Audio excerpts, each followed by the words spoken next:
is too tiny for 47 devolved units.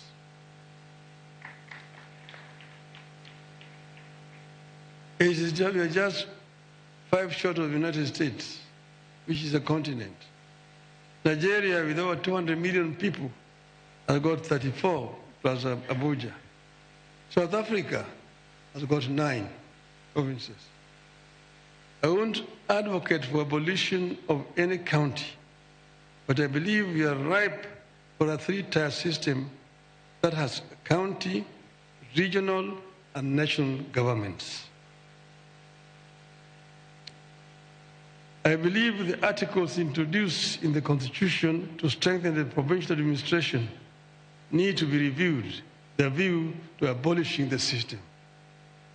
This was an issue at Bomas of Kenya, the provincial administration, and we said it was a relic of colonialism that has no place in independent Kenya, yet we seem to be reviving it.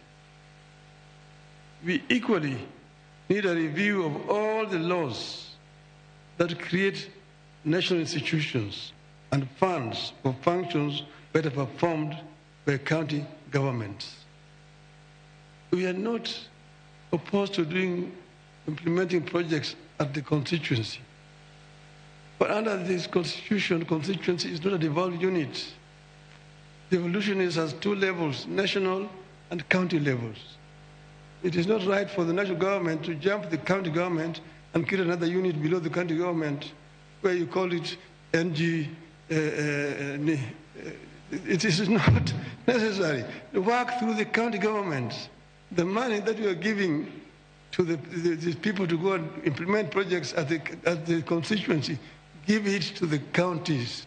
The county be the ones implementing, and let Parliament do what is constitutionally mandated to do: representation, legislation, and oversight.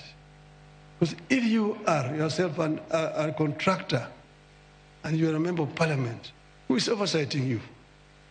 I've said this amendment that you brought to the Parliament, bring it there, but let us take it to the people. Let us take it to a referendum and test if the people will accept it. Let us check if the people will accept that members of Parliament can be oversighting and also implementing at the same time. Over this, there's no compromise. Tunaenda kwa wananchi. So, Your Excellency, I know that this particular stand is making me very unpopular, but I just don't care. I will stand my stand.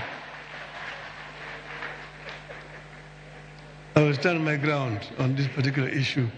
With those many remarks, thank you very much. Happy Katiba Day.